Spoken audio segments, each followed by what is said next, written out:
Alright, welcome back everybody, and as you can see here, we have ourselves a new toy to add to upper left adventures. We've got the Air Venturi Avenger with the wood grain stock. I believe this is a beechwood stock. We went ahead and went with this one just to give it a little more added weight. Just personally, just thought it looked better.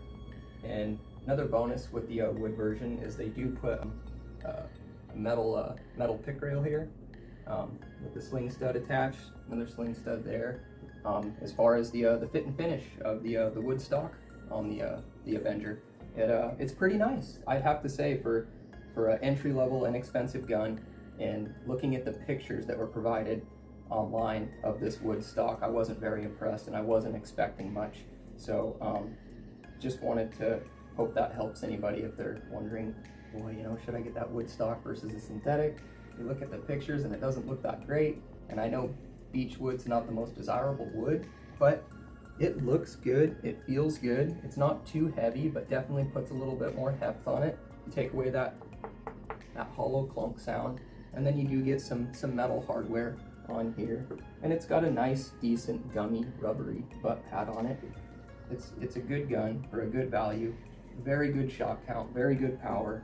It's got the 11mm or the Picatinny rail for whatever you want to do with your optics. It's got a 180cc Air Reservoir and possibly a small plenum attached to it also. I was kind of reading and can't confirm that, but I had some people thinking that the other air cylinder in here, or plenum, whatever you call that, was around like 7 cc's, not sure. It comes with two 10-shot rotary magazines, 10 shots in 22 caliber, and it also comes with a single shot tray. It comes with a 1-year warranty, and it's got a very nice detailed owner's manual. A lot more explaining in that than other ones that we found.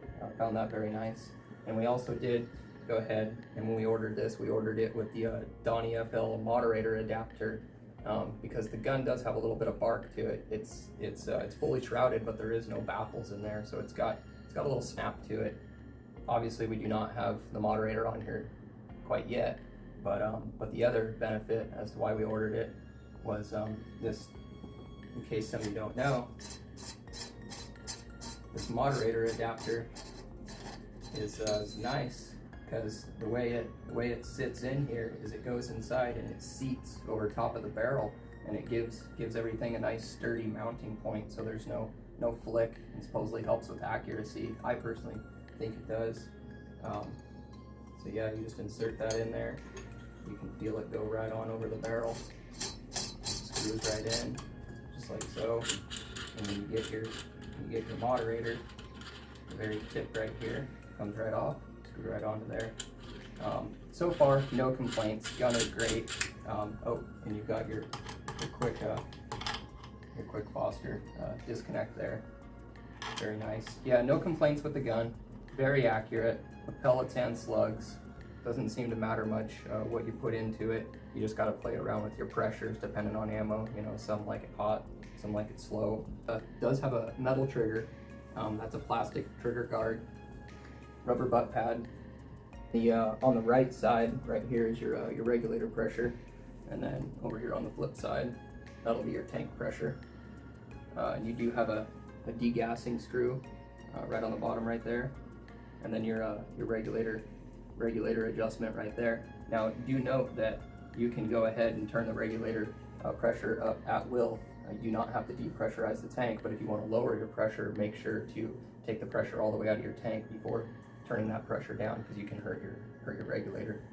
As far as glass, we decided to get a new scope because we didn't want to have to take one scope off another gun and put it back onto another.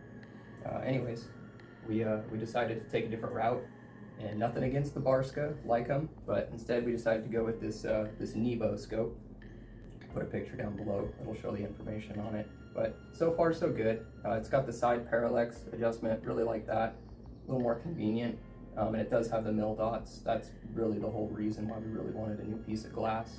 So now let's get on to the biggest part, the power and the shot count. That's why we bought this gun. It's a very affordable, adjustable, tunable, pretty powerful gun with good amount of shot count. So we followed a tuning guide from AEAC's YouTube channel, and I'll tell you, from just doing what he said right here at home, not having a chronograph, and do not know my speed, but I'm counting my shot count, and my shot count is right down to the T as to what he's getting, so I'd imagine all information is probably spot on too. But anyways, if you want to be looking at around 115 shots, that would be the eco tune. To achieve that, you're going to be looking at 1.5 turns on the hammer spring, and when I say 1.5 turns, that's from bottom, and bottom would be going counterclockwise till it stopped, and then 1.5 turn clockwise out. So 1.5 turn clockwise on the hammer spring, and you're going to do 1400 psi on the regulator, and pushing an 18 grain pellet, that's going to put you right at around 25 foot-pounds of energy average for a total of literally right at 112, 115 shots is what we got right here at home. For your Pro Tune, right at your 30 foot-pound mark, which is kind of perfect, right? I mean, isn't that all we want to be? Power and accuracy. The Pro Tune's going to put you right around 95 shots, and that's going to be at 2.5 turns on your hammer spring adjustment and 1800 psi on the regulator.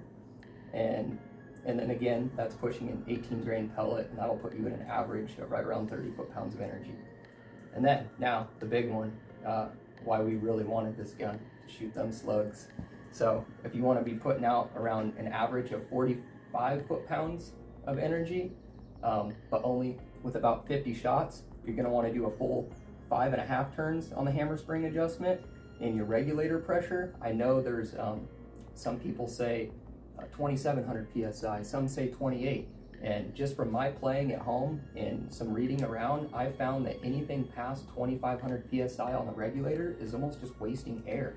In fact, keeping up with AEAC's channel, he actually gained a couple more foot-pounds of energy by taking his Pro Tune and taking it from a 2800 psi regulator pressure and dropping it down to a 2500 psi regulator pressure, and still keeping the 5.5 turns on the hammer spring adjustment, and he was averaging 45 foot-pounds of energy. But that is also with a 25 grain projectile. So yeah, from the little bit of playing we've done right here at home, we have it tuned up at 2500 psi on the regulator, 5.5 turns on the hammer spring adjustment, and we're shooting a 23 grain NSA slug, size 216, and just playing around at home in that 25 to 35 yard mark. Those NSA slugs are 10 shots, hole inside of hole. So cannot wait to take it out, do some distance, and go from there. Back to this barrel a little bit more. Now, I do understand and believe that this is a cheap Chinese barrel, but for accuracy, this cheap Chinese barrel is pretty darn good for pellets and slugs. No complaints there. And for anybody wondering, there is a harmonic balancer underneath this this barrel shroud in there. So take advantage of that for people that like to really fine tune. I think we're just going to go ahead and leave it be for right now, because everything seems to be shooting pretty good. We've got it on the power tune, shooting them heavy slugs. So until we get back out there, take care.